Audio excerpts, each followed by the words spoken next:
memperkenalkan diri kita kepada orang lain itu bukan pekerjaan mudah. Brand pribadi Tumiono bahwa kalau menyampaikan sesuatu itu pas nggak sih? Goal settingnya 4 tahun ini Bidodama Makmur. Untung berapa? 700 miliar.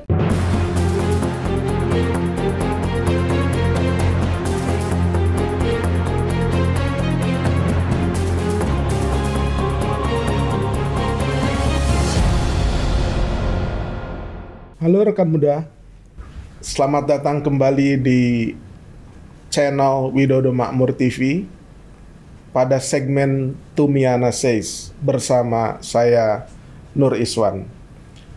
Kali ini kita akan membincangkan tentang satu proses di dalam korporasi yang akan menjadi milestone, yakni penawaran saham perdana atau biasa dikenal dengan proses IPO, Initial Public Offering. Nah, tamu kami yang bernama Bapak Tumiono atau Bapak Tumiana sangat berpengalaman dalam meng-IPO-kan satu perusahaan. Karena ketika beliau menjabat Direktur Keuangan di PT Pembangunan Perumahan, pada saat itulah langkah PP menjadi sangat dikenal publik karena melakukan satu peristiwa dalam korporasi tadi, yaitu IPO. Selamat datang kembali, Pak Tumiana. Semoga baik-baik saja. Sehat-sehat ya Mas ya. Alhamdulillah. Sehat. Alhamdulillah Pak. Nah, terkait dengan karir profesional Pak Tum di PP, yang ketika tahun 2010 itu meng-IPO-kan PT Pembangunan Perumahan. Sesungguhnya langkah itu ditempuh itu berdasarkan raison di atre-nya itu apa tuh Pak? Atau alasan di belakangnya itu seperti apa? Ya, Mas, kalau perusahaan mau tumbuh, perusahaan mau melakukan ekspansi, salah satu milestone yang harus dilewati adalah bagaimana kita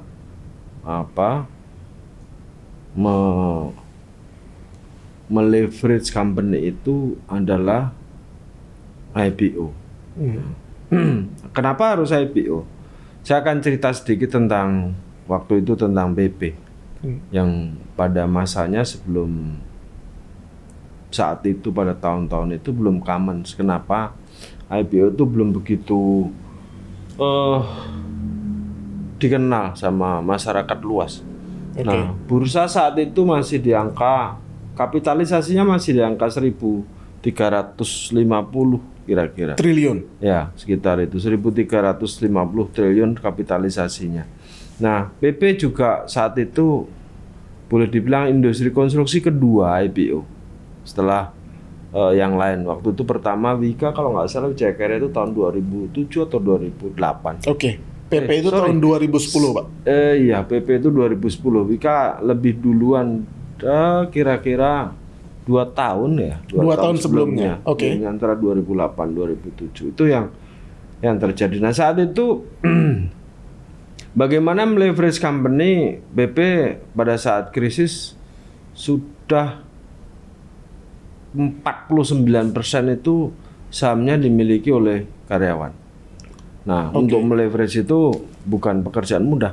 Karena 51%-nya dipegang oleh negara, 49%-nya dipegang oleh karyawan pada saat krisis karena budget negara waktu itu lagi berat sehingga salah satunya BUMN di swastanisasi dalam hal ini IPO. Nah, BP agak mepet karena injection juga sulit gitu. Mepet itu dalam pengertian apa Pak? Balance sheet-nya agak neracanya ya. Balance sheet-nya agak mepet dan perlu untuk tumbuh. Nah, untuk tumbuh itu tidak mudah karena memang 49-nya sudah dipegang oleh karyawan. Di situ kita menginisiasi untuk melakukan IPO untuk bisa meningkatkan kapasiti. Saat pertama saya jadi Direktur Keuangan PP itu ekuitas PP kira-kira 400 miliar. nggak gede. Sehingga IPO saat itu kita keluar 23% itu mendelusi sahamnya karyawan yang sudah existing di angka 49. Jadi saya cerita kanan kiri ke karyawan bahwa pada saat nanti perusahaan menjadi perusahaan publik, saham kalian yang nilainya waktu itu 100 per lembar akan kemungkinan besar akan meningkat, paling tidak menjadi 2-3 kali dari valuasi yang ada. Walaupun terdelusi. Ya, otomatis terdelusi, tapi value-nya kan berbeda. Oke. Saat itu 49 megang katakan misalnya 49 dari 400 kan enggak lebih dari 200 miliar. Oke. Enggak lebih dari 200 miliar, kira-kira 190. Pada saat IPO valuasi itu menjadi waktu itu 23 itu berarti 500-an, 500 kali ya not more than 2 triliun valuasi PP saat itu. Tapi nilainya karyawan kan udah lebih jauh 3 kali valuasi yang ada gitu. Pada saat memiliki gagasan untuk meng-IPO-kan PP, kan kadang-kadang orang awam melihat bahwa ini kan BUMN. Kemudian dilepas ke publik. Dilepas ke publik itu kan sahamnya sebagian dijual. Berarti kepemilikan dari negara berpindah kepada publik. Nah, di publik itu di pasar modal biasanya pemainnya itu kan asingnya banyak. Ada nggak kekhawatiran atau penolakan bahwa kepemilikan saham itu nanti berpindah dari negara? Memang PP berbeda, Mas Iswan. Saat itu sudah bukan milik pemerintah lagi yang 49. Yang kita IPO-kan itu sudah punyanya karyawan. Jadi saham pemerintah itu sudah lepas. 49-nya sudah lepas duluan. Pada saat krisis waktu itu tahun 2000. Sehingga yang saya delusi adalah karyawan bukan negara. Nah, disitulah BP valuasinya dari angka waktu itu boleh bilang ekuitas 4 menjadi 2 kalinya, hampir 1. Dan itu menjadi kekuatan baru. Jadi size-nya company itu berubah. Dari ekuitas 400 miliar menjadi 1 triliun. Hampir 1 triliun. Disitulah perubahan besar terjadi sehingga neracanya kuat. Pada saat neracanya kuat berarti perusahaan itu tumbuh. Artinya kita bisa melakukan proses selanjutnya baik itu bond lah ataupun naikkan loan untuk bisa mengeksekusi barang yang lebih besar lagi. Waktu itu hasil IPO-nya berapa, Pak? 500-an saya. 500 miliar ya? Dengan 23%, 23, sekian % dari total saham karyawan yang dimiliki dari 49. Sehingga 49 itu dikurangi 23 sekitar 26. Itu masih milik karyawan tapi nilainya udah gede, jadi semua juga senang. Pada saat IPO landing waktu itu harga per share kira-kira sekitar 500-an per lembar gitu ya. Terus dalam durasi setahun menjadi di atas 1000. Terus tahun ketiga keempat itu sudah menjadi hampir 2000. Sekarang saham BP di angka kalau nggak salah 1900-an dalam durasi 10 tahun. Tapi pernah pada saat saya tinggal di tahun 2016 itu mencapai angka 3.900. Jadi itu bisa diukur hingga harga per lembar sahamnya. Ya, harga per lembar. Sehingga pelajarannya apa dari proses itu? Melakukan sebuah IPO ataupun kalau Mas Iswan ataupun sahabat muda itu punya saham, itu memang returnnya bukan sehari 2 hari. Jadi jangka panjang. Jangka panjang. Bicara company itu dalam setahun melakukan proses bisnis paling laba nggak lebih dari angka belasan %. Artinya kalau sudah 2 digit itu udah bagus. Pertumbuhan perusahaan itu ya dalam setahun itu antara 15 sampai dengan 30% itu udah luar biasa. Dan PP waktu itu tumbuh luar biasa besar karena kemampuannya meningkat sehingga pada tahun 2016 itu ekuitas PP dalam waktu 6 tahun dari 2010 sampai dengan 2016 itu menjadi 16, sekian triliun pada saat saya tinggal. Itu angka yang luar biasa besar. Pembandingnya apa kalau saya bilang besar? Lah PPT lahir tahun 56. Ya. PP lahir tahun 56 sampai dengan 2010 itu ekuitasnya cuma 400. Iya. Nah, dari 2010 ke 2016 itu menjadi 16, sekian triliun. Coba bayangin. Ya. Itu kan sebuah lompatan yang luar Luar biasa. biasa besar. Iya. Pada saat company bisa bergerak jauh lebih baik karena kekuatan balansi dan sebagainya.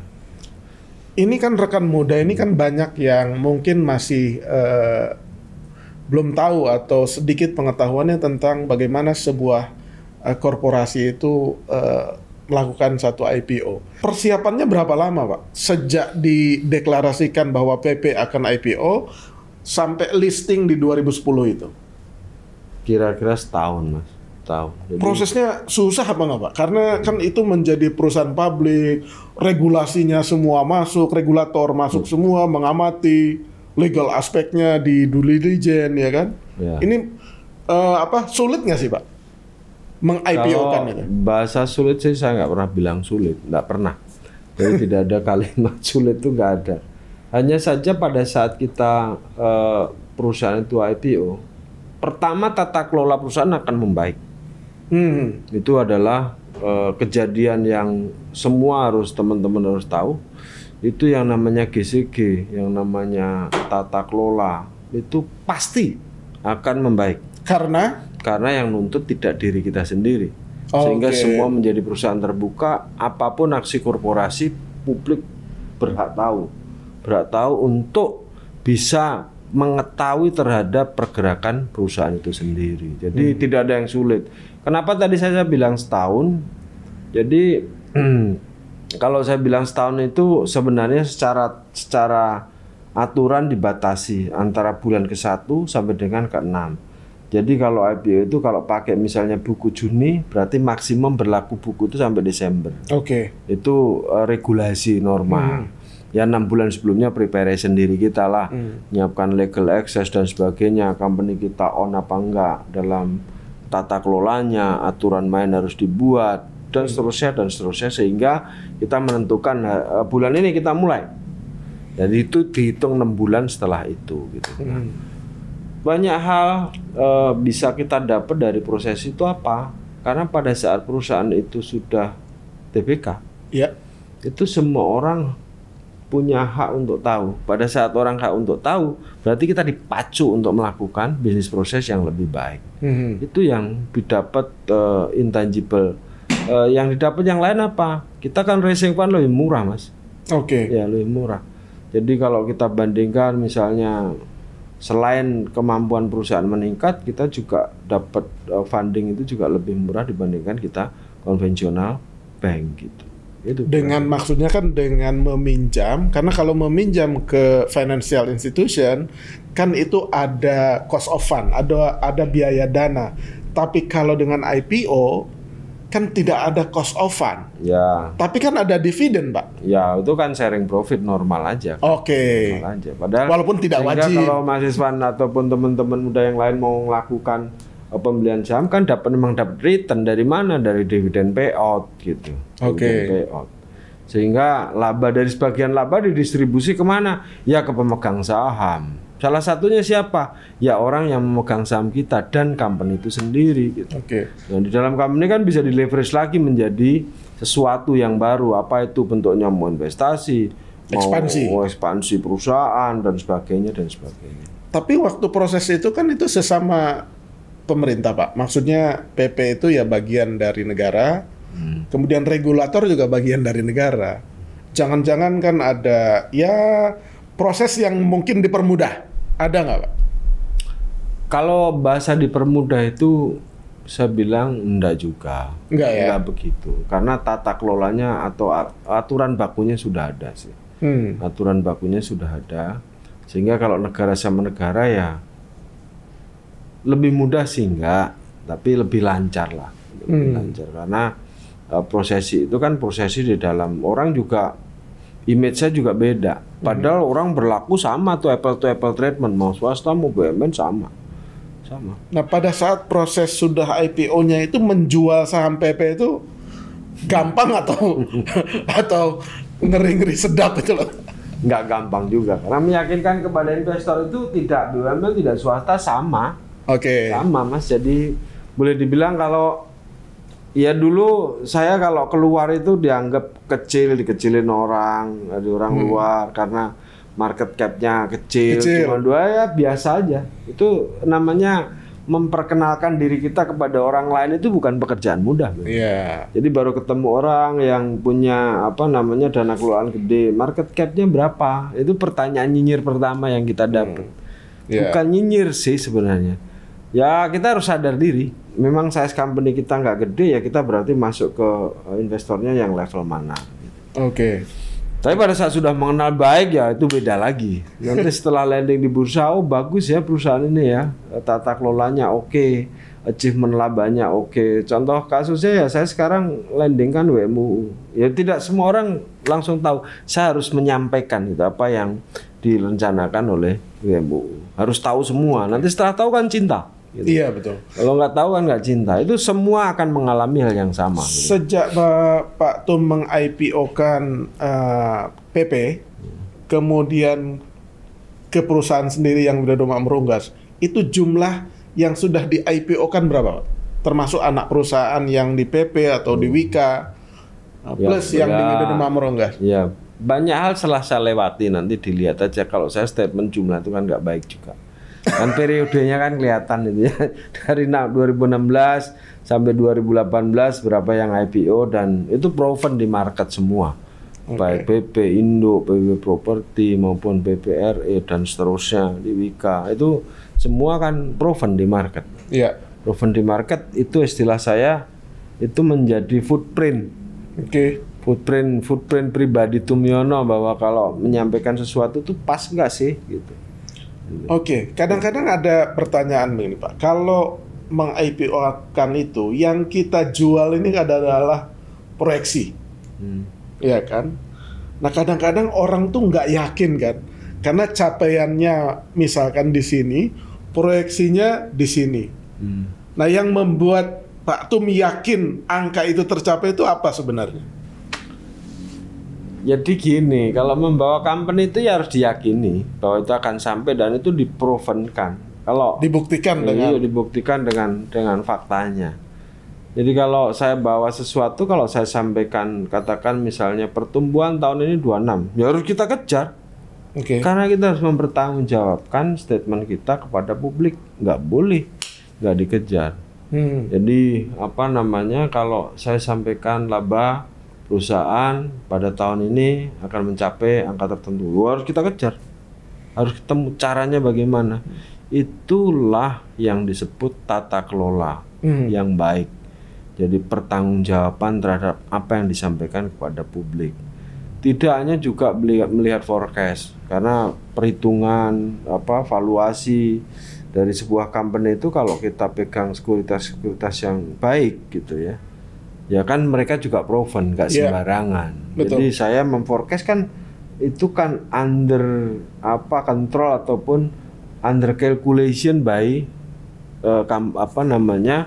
perusahaan finansial yang lain. Dan legal auditnya juga nggak enteng. Jadi kembali bahwa untuk bisa mencapai apa yang di forecast itu ada ukuran lain. Kita bisa bandingkan dengan harga pasar. Forecastnya bener nggak? Kalau saya forecast misalnya ngawur kan valuasi juga akan terjadi. PE ratio di market industri berapa, price to book value-nya kayak apa, terus apakah yang disampaikan itu setelah dimasukkan dalam ukuran-ukuran itu oke apa enggak? Itu kan semua terukur, Mas. Oke. Kemudian Pak Tum ini kan terkenal ada yang menyebut ada dua keunggulan dari Pak Tum. Pertama, hobi menetapkan target, ya kan. Yang kedua, Pak Tum juga pandai mengkomunikasikannya. Jadi kalau misalkan targetnya adalah IPO, Pak Tum itu juga mengkomunikasikan kepada seluruh pihak internalnya juga cukup. Kenapa dua ini dilakukan, Pak Tum? Jadi satu target, yang kedua dikomunikasikan. Apa itu memang resep kepemimpinannya? Lah kalau kita punya goal nggak pernah diceritakan, siapa yang ngerti gitu? Gak ada yang ngerti kan? Iya. Jadi fungsi komunikasi itu penting gitu. Penting, menyampaikan message itu penting. Dan tidak hanya menyampaikan message, mengevaluasi itu diperlukan setiap periodik. Oke. Sehingga kita tahu itu nyampe nggak sih ini barang. Nah, sehingga kalau saya punya program, misalnya dulu di PP itu saya punya program Geotalk. Oke. Tak bawa itu ke Wika. Kalau di sini saya membahasakan Widodo Makmur Mindset. Oke. Itu alat komunikasi, jadi orang terpaitan ke sana kita arahkan gitu. Oh, apa mindsetnya Insan Widodo Makmur itu apa sih? Tahun ini kalendernya apa? IPO WMU. Kalender berikutnya apa? Dari sisi produksi. Oh, yang namanya fit cost ratio. Kenapa? Karena itu kalau nggak dikomunikasikan orang nggak tahu maunya apa sih. Gitu. Iya. Jadi kita ke internal maupun ke eksternal kita harus komunikasikan. Kalau nggak komunikasi orang bingung mau direksinya kemana. Pak tuh mau kemana sih? Goal settingnya jelas gitu company ini. Oh, goal settingnya IPO. Oh, goal settingnya apa tahun ini? Widodo Makmur. Untung berapa? 700 miliar. Nah itu goalsnya dicapai. Bagiannya siapa? Oh, bagiannya bisnis line ini, bagiannya bisnis line itu, dan seterusnya. Itu baik di mana-mana terkomunikasi dengan baik sehingga program itu disampaikan. Sebelumnya juga saya di BP mau IPO, kalau saya nggak bisa mengkomunikasikan kepada tim, ya nggak akan achieve. Karena itu di tataran, kalau saya bilang tataran mimpi itu harus di-realize. Bagaimana caranya merealize? Mengkomunikasikan. Bagaimana mengkomunikasikan? Ya bikin forum, evaluasi, periodik. Sehingga kita tahu on the track nggak. Kalau nggak dikasih target ya tidur semua juga ya. Iya. Nggak ada yang dikejar gitu, nggak ada yang dituju. Nggak ada. Nggak ngerti mau ngapain aja, nggak ngerti bagaimana mau mencapai gitu kan. Oke.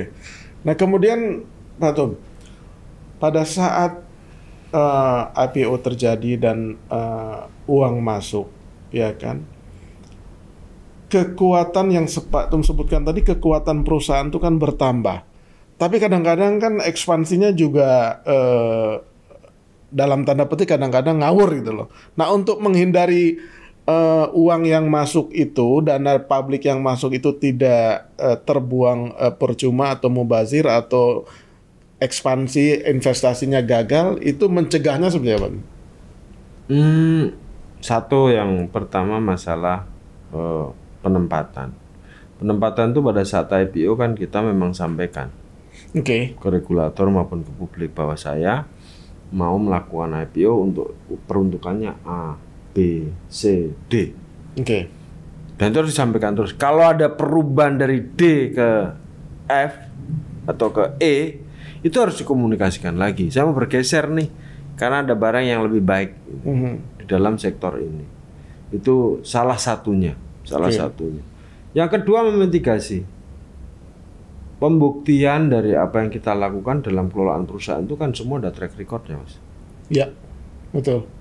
Jadi semua manusia itu punya footprint, punya track record. Disitulah pembuktian sudah terjadi gitu. Jadi kalau Mas Iswan tanya track record saya, ya lihat aja track tadi yang saya cerita. Kalau saya cerita BP dari ekuitas 400 ditinggal pada 2016-2010 menjadi 16, sekian triliun. Oke enggak?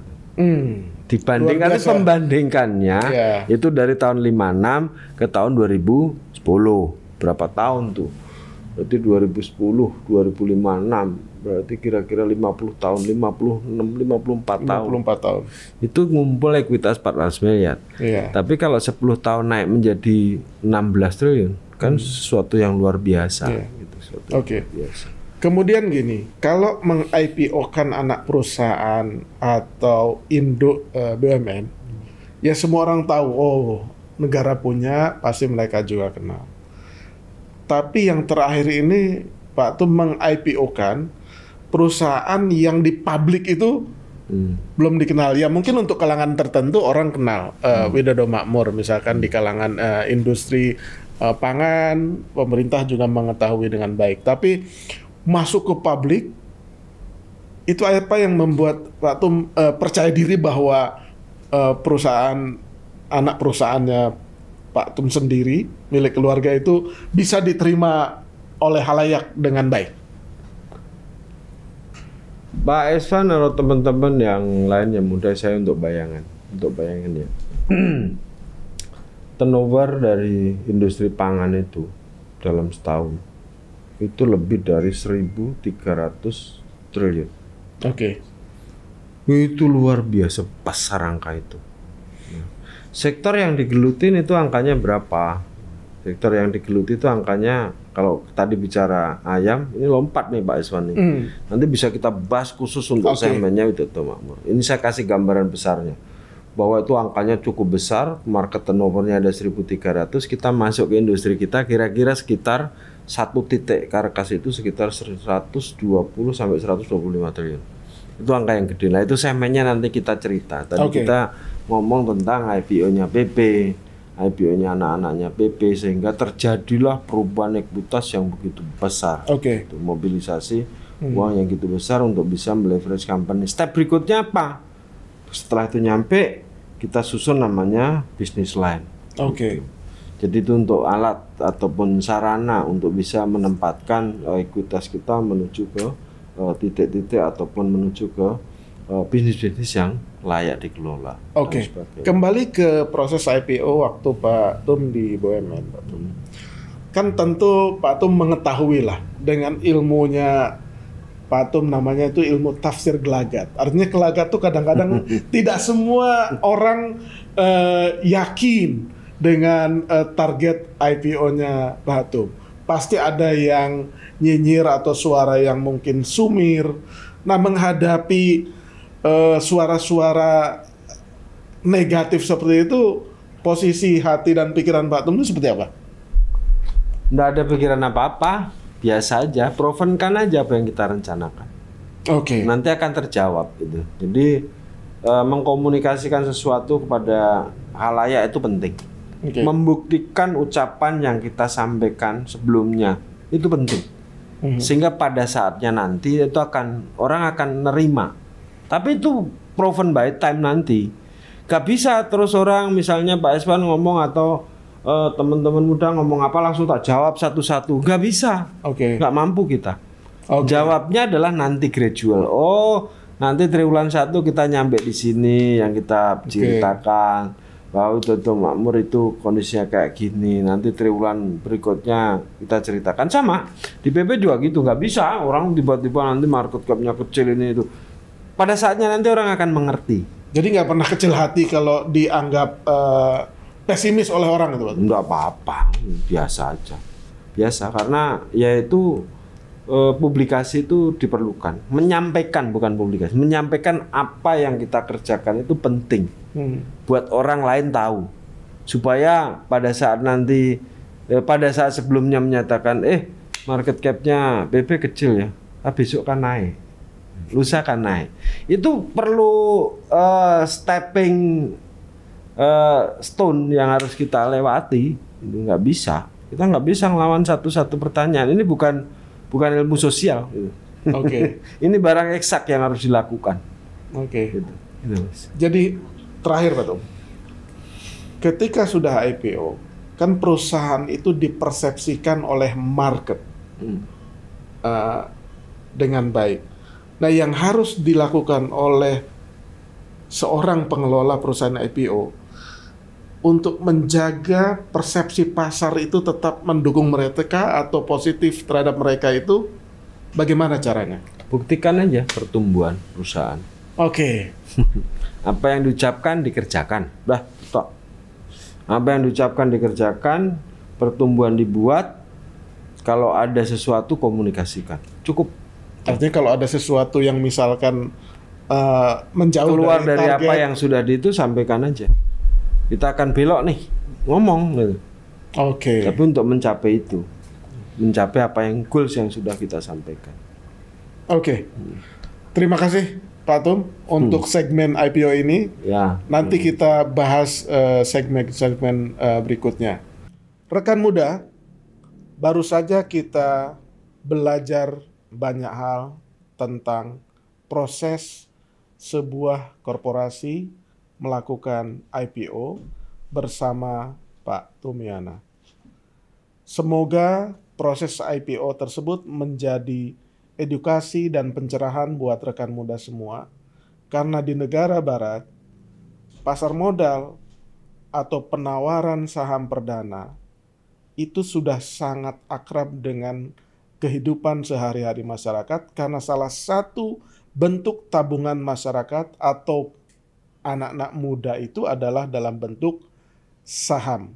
Semoga bermanfaat dan kita akan berbincang kembali pada segmen yang lain, pada segmen Tumiana Says di kanal Widodo Makmur TV. Terima kasih.